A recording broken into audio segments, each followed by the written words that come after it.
एक तिलिस्माती जगह वादी गुल जो ऊंची बर्फपोश पहाड़ियों और घने राजदार दरख्तों के दरमियान आबाद थी। यहाँ हवाओं में सरगोशियाँ थीं और रातों में नदियों के शफाफ पानी में सितारे चमकते थे। इस वादी की मुहाफिज यहाँ की खूबसूरत शहजादी तूबा थी। तूबा की खूबसूरती का कोई सानी नहीं था। उसके घने काले और घंघरियाले बाल जब हवा में लहराते तो यूं लगता जैसे सियाह बादल रक्स कर रहे हों। शहजादी तूबा में आजिज़ी थी। वो कुदरत से प्यार करती, नंगे पांव सब्ज घास पर चलती। जब वो मुस्कुराती तो मुरझाए हुए फूल खुल उठते। उसका दिल इतना साफ था कि वादी के परिंदे और जानवर उससे बातें करते थे। वो उनकी जबान समझती थी और वो उसकी। तूबा हर वक्त खुश रहने वाली लड़की थी। फितरत के साथ उसका एक गहरा और अनोखा रिश्ता था। वादी के उस पुरसुकून माहौल में अक्सर तूबा की मीठी आवाज गूंजने लगती। वो फितरत के हुस्न और अपनी खुशियों के गीत गाती तो परिंदे भी उसकी आवाज में आवाज मिला लेते। उसका ये गीत वादी के हर गोशे को महका देता था और हर तरफ बस खुशी और जिंदगी का एहसास होता था।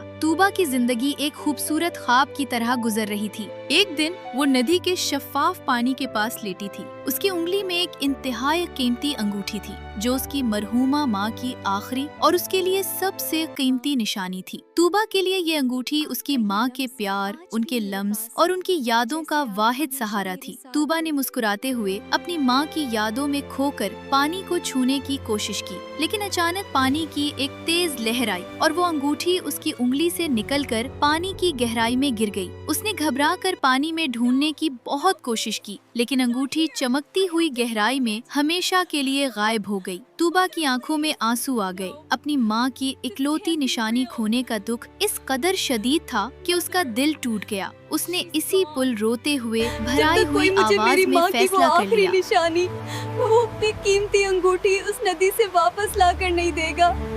मैं शादी नहीं करूंगी और यही मेरा फैसला है। उसे नहीं मालूम था कि उसका ये जज्बाती फैसला उसकी किस्मत को एक ऐसी राह पर ले जाएगा जिसका उसने कभी तसव्वुर भी नहीं किया था। दूसरी तरफ उस पुरसुकून वादी से बहुत दूर एक अजीम और ताकतवर सल्तनत थी। इस सल्तनत पर एक मगरूर और नौजवान बादशाह हुकूमत करता था। इसके पास दुनिया की हर दौलत थी, लेकिन दिल में जरा भी आजिज़ी ना थी। बादशाह ने जब वादी गुल की शहजादी तूबा की खूबसूरती, खास तौर पर उसके काले घुंघरियाले बालों और सहरंगेज मुस्कुराहट के किस्से सुने तो उसके दिल में तूबा से शादी करने का ख्याल सर उठाने लगा। उसने गुरूर भरे लहजे में कहा, जो चीज इस दुनिया में सबसे बेहतरीन और खूबसूरत है उस पर सिर्फ मेरा हक है। और फौरन अपने सबसे खास सफीर को बुलाया और उसे हीरे, जवाहरात, सोना चांदी और दुनिया के सबसे महंगे लिबास देकर तूबा के पास भेजा कि उसे बादशाह की मलका बनने का पैगाम दे और उसे हर हाल में अपने साथ लेकर आए। वादी गुल में बादशाह के लोग दर्जनों घोड़ों और सोने से लदी बुग्गियों के साथ दाखिल हुए तो वादी का सुकून तबाह हो गया। ना उन्होंने किसी जानवर का एहसास किया, ना किसी दरख्त का और ना ही इंसानों का। गुरूर से भरा काफिला महल पहुंचा। तूबा बिलकोनी में खड़ी सब देख रही थी। सफीर ने आगे बढ़कर तूबा के सामने खजानों के ढेर लगा दिए और तकब्बुर से उसे बादशाह की मलका बनने की पेशकश की। तूबा ने हीरों के जेवरात देखे और फिर अपनी वादी को जो उस शाही शोर से सहम गई थी। उसके चेहरे पर कोई लालच या गुरूर नहीं था, बल्कि एक गहरी और मजबूत संजीदगी थी। ये चमकते हुए पत्थर तुम्हारे बादशाह के लिए कीमती होंगे, मेरे लिए नहीं। मेरी वादी का एक फूल भी इन बेजान हीरों से 1000 दर्जे बेहतर है। अपने बादशाह से कहना, वादी गुल की शहजादी कोई बकने वाली चीज नहीं है, और वैसे भी मेरा दिल मेरी मरहूमा माँ की खोई हुई अंगूठी के साथ उस नदी में डूब चुका है। मैं तब तक किसी की पेशकश कबूल नहीं करूंगी जब तक मुझे मेरी माँ की वो अंगूठी वापस न मिल जाए। सफीर गुस्से और हैरत से सारा खजाना वापस ले गया और तूबा को मजीद नाराज न करने के ख्याल से तोहफे के तौर पर कीमती अंगूठियाँ वहाँ छोड़ दिया। जब सफीर खाली हाथ वापस दरबार पहुंचा तो बादशाह गुस्से से पागल हो गया। वो चिल्लाने लगा। पूरा दरबार खामोश और सहम गया। किसी की हिम्मत नहीं हो रही थी कि बादशाह को तसल्ली दे। इसी दरबार के एक कोने में खड़ा था हमजा। वो सल्तनत का सबसे बहादुर, सबसे खूबसूरत, ईमानदार और ज़हीन सिपह सालार था। अपनी मेहनत, सच्चाई और बहादुरी के दम पर वो उस आला मकाम तक पहुंचा था। उसकी आंखों में बहादुरी की चमक थी। وہ ایک سچا اور مخلص انسان تھا جس کی مقبولیت سے دربار کے بہت سے حاسد لوگ جلتے تھے۔ حمزہ جو ایک حقیقت پسند انسان تھا، اس نے اپنے دوستوں کے درمیان کھڑے ہو کر بے ساختہ اور دھیمی آواز میں کہا کہ بادشاہ نے بالکل غلط راستہ چنا ہے۔ دولت کے زور پر کبھی کسی کا دل نہیں خریدا جا سکتا۔ اگر بادشاہ اس سفیر کی جگہ مجھے طوبا کے پاس بھیجتے تو مجھے یقین ہے کہ میں اسے اپنے ساتھ لے آتا، کیونکہ میں اسے سونا، چاندی اور روب نہیں بلکہ سچائی، بھروسہ اور اپنائیت دیتا۔ یہ معصومانہ لیکن پر اعتماد الفاظ حمزہ کے دشمنوں نے سن لیے۔ وہ فوراً بادشاہ کے پاس پہنچے اور بات کا بتنگر بنا کر پیش کیا۔ انہوں نے بادشاہ کے کان بھرے کہ جہاں پناہ حمزہ کی گستاخی اور ہمت تو دیکھیں۔ وہ کہتا ہے کہ اگر میں شہزادی طوبا کا ہاتھ مانگتا تو وہ ضرور مان جاتی۔ اسے لگتا ہے کہ وہ آپ سے زیادہ پرکشش اور خوبصورت ہے۔ کیا وہ میری ہار کا مذاق اڑاتا ہے اور خود کو مجھ سے بہتر سمجھتا ہے؟ گرفتار کر لو حمزہ کو۔ حمزہ کو بھاری بیڑیوں اور زنجیروں میں جکڑ لیا گیا اور ایک انتہائی خوفناک اور تاریک تہہ خانے میں قید کر دیا گیا، جہاں روشنی کی ایک کرن بھی نہیں پہنچتی تھی۔ فرش پر سوکھی گھاس بکھری تھی اور پینے کے لیے پانی کا ایک چھوٹا سا چشمہ جو پتھروں سے رستا تھا۔ ایک رات بادشاہ اتفاق سے اس تہہ خانے کے قریب سے گزرا۔ اس نے حمزہ کی دھیمی اور درد بھری آواز سنی کہ اے کاش بادشاہ نے میری وفاداری پر یوں شک نہ کیا ہوتا۔ اگر وہ مجھے طوبا کے پاس بھیجتا تو میں اسے بادشاہ کی اچھائیوں اور سلطنت کی عظمت کا ایسا خوبصورت نقشہ کھینچ کر بتاتا کہ وہ ضرور شادی کے لیے راضی ہو جاتی۔ بادشاہ جو دروازے کے باہر کھڑا یہ سب سن رہا تھا، اچانک اسے اپنی غلطی کا شدت سے احساس ہوا۔ بادشاہ کی انا پگھل گئی۔ اس نے فوراً دروازہ کھلوایا اور حمزہ کی بھاری زنجیریں کھولنے کا حکم دیا۔ اس نے حمزہ کے کندھے پر ہاتھ رکھا اور کہا کہ مجھے تمہاری سچائی اور وفاداری پر اب کوئی شک نہیں۔ میں تمہیں ایک موقع دیتا ہوں، جاؤ اور وادی گل کی شہزادی کو میرے لیے مانگ کر لاؤ۔ اس نے اپنا وفادار گھوڑا لیا اور اکیلا ہی وادی گل کی طرف نکل پڑا۔ راستے میں ایک صبح جب وہ ایک شفاف ندی کے کنارے سے گزر رہا تھا، اس نے دیکھا کہ ایک بڑی سنہری مچھلی پانی سے باہر ریت پر تڑپ رہی ہے۔ وہ اپنی جان بچانے کے لیے ہانپ رہی تھی۔ حمزہ نے فوراً مچھلی کو انتہائی پیار اور احتیاط سے واپس ندی میں چھوڑ دیا اور پھر حیرت انگیز طور پر پانی کی سطح پر ابھر کر بولی، اے بہادر انسان، تم نے آج میری جان بچائی ہے۔ میں اس احسان کو کبھی نہیں بھولوں گی اور ایک دن تمہارے ضرور کام آؤں گی۔ حمزہ اس عجیب واقعے پر مسکرایا اور اپنی منزل کی طرف آگے بڑھ گیا۔ کچھ دور گھنے جنگل میں اس نے ایک عقاب کو شکاری کے مضبوط جال میں بری طرح پھنسا ہوا پایا۔ عقاب کے پر زخمی ہو رہے تھے اور وہ بے بسی سے تڑپ رہا تھا۔ حمزہ نے فوراً اپنی تیز تلوار نکالی اور جال کاٹ کر اس شاہین کو آزاد کر دیا۔ عقاب نے ہوا میں ایک شاندار اڑان بھری اور حمزہ کے سر کے اوپر چکر کاٹتے ہوئے کہا کہ تم نے مجھے کھلے آسمان کی آزادی لٹائی ہے۔ یاد رکھنا، جب تمہیں میری ضرورت ہوگی میں آسمان چیر کر تمہاری مدد کو آؤں گا۔ حمزہ وادی گل کی سرحد میں داخل ہوا۔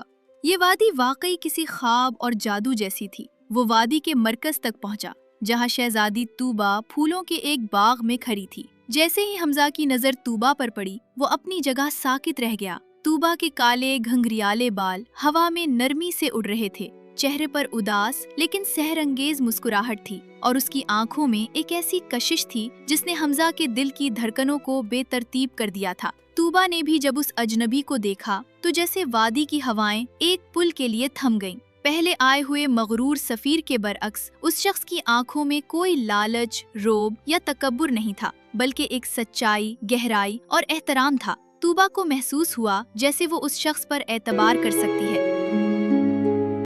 میرا نام حمزہ ہے۔ مجھے کنگ نے آپ کو ساتھ لے جانے کے لیے بھیجا ہے۔ میں آپ کو سونے چاندی سے خریدنے نہیں بلکہ عزت اور احترام کے ساتھ ملکہ کا درجہ دینے آیا ہوں۔ اے سپہ سالار، تمہاری سچائی اور تمہارے انداز نے میرا دل ضرور نرم کیا ہے، لیکن تم نہیں جانتے کہ میں کس گہرے دکھ سے گزر رہی ہوں۔ میں نے ندی میں اپنی ماں کی آخری نشانی، ایک قیمتی انگوٹھی کھو دی ہے۔ میں نے قسم کھائی ہے جب تک مجھے وہ انگوٹھی نہیں ملے گی میں شادی نہیں کروں گی۔ اگر تم مجھے لے جانا چاہتے ہو تو تمہیں وہ انگوٹھی لانی ہوگی۔ بصورت دیگر میں تمہاری کوئی پیشکش قبول نہیں کر سکتی۔ حمزہ نے کوئی بحث نہیں کی۔ اسے طوبا کا دکھ بادشاہ کے حکم سے زیادہ لگا۔ اس نے خاموشی سر جھکایا اور وہاں سے چلا گیا۔ रात की तारीकी छा चुकी थी। हमजा अकेला उसी नदी के किनारे एक पत्थर पर बैठा पानी की तेज लहरों को देख रहा था। वो सोच रहा था कि अगर वो खाली हाथ वापस गया तो बादशाह उसे यकीनन मरवा देगा। उसे अपनी मौत बिल्कुल सामने खड़ी नजर आ रही थी। सुबह की पहली किरणें नदी के पानी पर पड़ रही थीं। वो जानता था कि बहती हुई नदी से 1 महीना पुरानी अंगूठी निकालना इंसानी ताकत से बाहर है। वो इसी बेबसी में था कि अचानक नदी के पुरसुकून पानी में एक अजीब सी हलचल हुई और अचानक पानी चीरकर वही सुनहरी मछली सतह पर उभर आई। मछली ने चमकती हुई चीज हमजा के कदमों के पास रेत पर गिरा दी और बोली, ऐ सच्चे और बहादुर इंसान, तुमने बेलौस होकर मेरी जान बचाई थी। आज मैं अपना वादा पूरा कर रही हूँ। ये लो शहजादी तूबा की अंगूठी। सच्चाई और नेकी कभी रायगा नहीं जाती। हमजा ने वो अंगूठी उठाई और तेजी से शहजादी तूबा के पास पहुँचा। Oh my heavens! The ring! It's back! Hamza, तुम वाकई किसी मौजिज़े से कम नहीं। तुमने मुझे मेरी जिंदगी का सबसे कीमती असासा लौटा दिया है। लेकिन मेरी किस्मत में सुकून नहीं। इस वादी के पार एक जालिम दियो रहता है जिसका नाम गोलेफ्रोन है। वो मुझसे शादी करना चाहता है और मेरे इनकार पर वो मेरी खूबसूरत वादी और रियाया को ख़त्म कर देगा। वो इतना ताकतवर है कि कोई उसका मुकाबला नहीं कर सकता। मैं तब तक अपनी ज़िंदगी का कोई फैसला नहीं कर सकती जब तक मेरे सर पर और मेरी वादी पर उस दरिंदे का साया मुंडला रहा है। मेरी शर्त यह है कि तुम्हें इस देव को मारना होगा, लेकिन ये सीधा मौत के मुंह में जाने वाले बात है। इसलिए मैं चाहती हूँ कि तुम अपनी जान बचाओ और यहाँ से चले जाओ। शहजादी, मैं अपने बादशाह के लिए हर जोखिम उठाऊंगा। मुझे अपनी जान की परवाह नहीं। वो अपना घोड़ा लेकर उस खौफनाक देव के इलाके की तरफ रवाना हो गया। जैसे जैसे वो गलीफ्रोन के तले के करीब पहुंच रहा था, रास्ता इंसानी हड्डियों और तबाही के मनाजिर से भरा हुआ था। अचानक जमीन जोर से कांपने लगी और एक गरजदार आवाज ने फजा को हिला कर रख दिया। गलीफ्रोन अपने हाथ में एक भारी लोहे का गर्ज लिए हमजा की तरफ बढ़ रहा था। आज एक और बेवकूफ इंसान मेरी भूख मिटाने आ गया है। हमजा ने बगैर किसी खौफ के अपनी तेज तलवार निकाली और देव की तरफ दौड़ा। दोनों के दरमियान एक खूनी, रोंगटे खड़े कर देने वाली और खौफनाक जंग शुरू हो गई। देव के वार इतने भारी थे कि उनके लगने से जमीन फट रही थी और चट्टानें टूट रही थीं। हमजा अपनी फिरती से बच रहा था, लेकिन वो जानता था कि उसकी इंसानी ताकत उस पहाड़ जैसे दरिंदे के सामने कम पड़ रही है। अचानक देव ने अपना लोहे का गर्ज पूरी ताकत से हमजा के सर की तरफ घुमाया। हमजा को लगा कि अब उसका बचना नामुमकिन है। मौत बिल्कुल उसके सर पर खड़ी थी। ऐन इसी लम्हे वही तेज रफ्तार उकाब बादलों को चीरता हुआ नीचे आया और सीधा देव के चेहरे पर हमला कर दिया।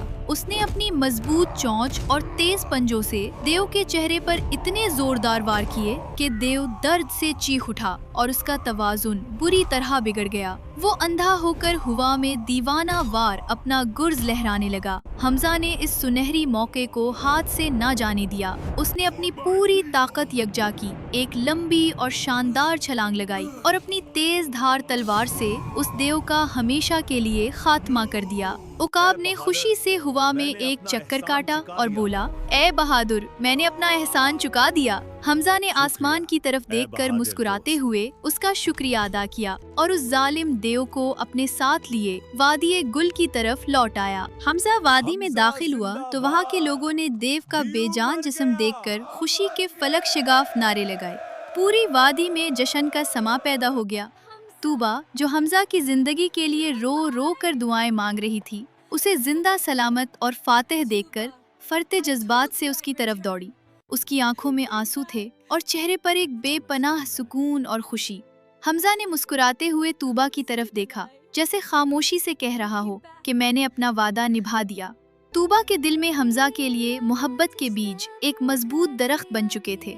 तूबा ने हमजा की तरफ देखकर बेबसी में कहा, हमजा, तुमने मुझे और मेरी वादी को हमेशा के लिए खौफ से आज़ाद कर दिया है, लेकिन मैं इस वादी की शहजादी हूँ।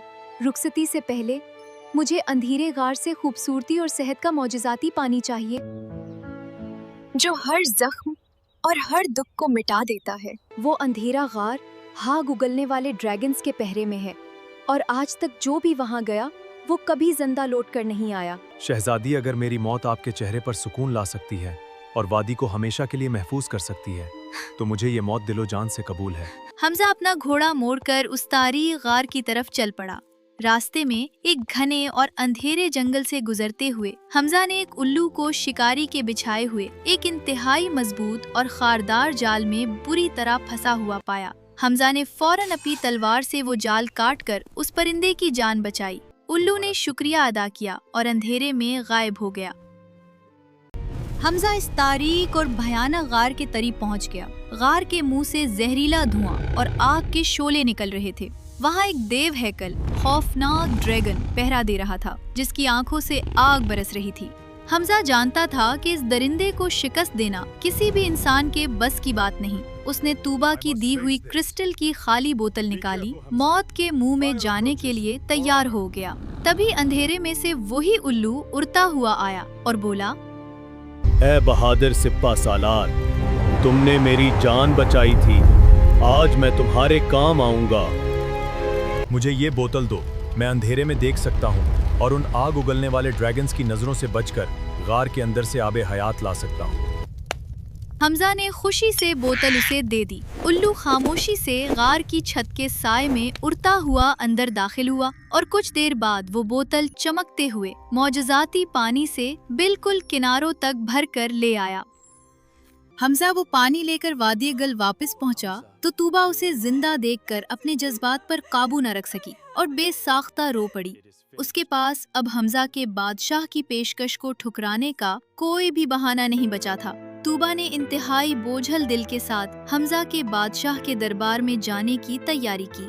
हमजा और तूबा का शाही काफिला सल्तनत की तरफ रवाना हुआ। रास्ते का वो तवील सफर इन दोनों के लिए किसी कठिन इम्तिहान से कम न था। तूबा बार बार हमजा की तरफ देखती, जिसकी आंखों में एक खामोश मोहब्बत, दर्द और बादशाह के लिए वफादारी थी। काश हम वहीं रह जाते, तुम बादशाह के सफीर ना होते, तुम मेरे बादशाह होते, हम कितनी खूबसूरत जिंदगी गुजारते ना।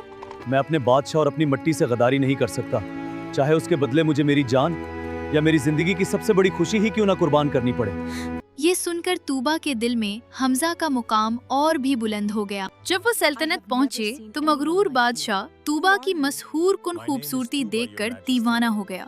फौरन शादी की शानदार तैयारियां शुरू हो गईं, लेकिन तूबा का दिल तो हमजा के पास था। वो दरबार में बादशाह के सामने सिर्फ हमजा की बहादुरी, उसकी सच्चाई और उसके कारनामों की तारीफ करती। बादशाह जो पहले ही मगरूर और हासिद था, तूबा के मुंह से हमजा की ये तारीफें बर्दाश्त ना कर सका। उसकी अना एक बार फिर जाग उठी। उसने गुस्से और हसद में अंधा होकर हुक्म दिया कि हमजा को दोबारा उन्हीं भारी जंजीरों में जकड़कर उसी तारीक और सर्द कैद खाने में फेंक दिया जाए जहां से वो आया था। तूबा बादशाह के कदमों में गिरकर रोई, गिड़गिड़ाई, लेकिन उस जालिम ने एक न सुनी। तूबा के लिए वो आलीशान महल अब एक सोने का पिंजरा बन चुका था और हमजा की कैद का दुख उसे अंदर ही अंदर खा रहा था। कुछ दिन बाद बादशाह के जहन में ये ख्याल सवार हुआ कि शायद वो तूबा को खुश करने के लिए इतना खूबसूरत और पुरकशिश नहीं है जितना कि हमजा है। उसने सोचा कि क्यों ना वो आबे हयात अपने चेहरे पर लगाए जो तूबा वादी से लाई थी और जो शहजादी के कमरे में शेल्फ पर रखा था। लेकिन वो जालिम बादशाह नहीं जानता था कि एक रात कबल तूबा की एक खादमा सफाई करते हुए वो क्रिस्टल की बोतल गलती से गिराकर तोड़ चुकी थी। खादमा ने डर के मारे बिल्कुल वैसी ही नजर आने वाली एक और बोतल उसकी जगह रख दी थी, मगर बदकिस्मती से उस दूसरी बोतल में सल्तनत का वो खतरनाक और जहरीला पानी था जो खतरनाक मुजरिमों को मौत की नींद सलाने के लिए इस्तेमाल होता था। बादशाह ने अपनी खूबसूरती बढ़ाने के तकब्बुर और गुरूर में वो पानी अपने चेहरे पर छिड़का और इसी पुल वो अपने बिस्तर पर गिरा और हमेशा के लिए मौत की गहरी नींद सो गया। बादशाह की अचानक मौत से पूरे महल में अफरा तफरी मच गई, लेकिन तूबा के लिए जैसे दुआओं का दरवाजा खुल गया था।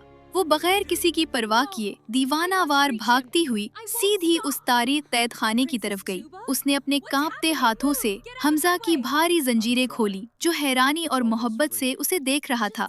तूबा की आंखों में आंसू थे, लेकिन होठों पर एक सच्ची और पुरसुकून मुस्कुराहट थी। उसने हमजा को जमीन से उठाया, उसका हाथ थामा और उसे शाही दरबार में ले आई।